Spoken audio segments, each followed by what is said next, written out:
The Somerset County Jail is paying more than $133,000 in overtime wages following a federal ruling.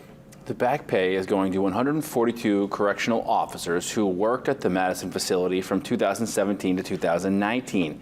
The issue centered around a federal contract in place at the jail and whether workers had certain federal protections under that agreement, even though they were employed directly by the state. An investigation by the U.S. Department of Labor determined the jail violated the guards' labor rights by denying them overtime wages they were entitled to under federal law. A judge in Boston agreed with the findings and approved the payment agreement.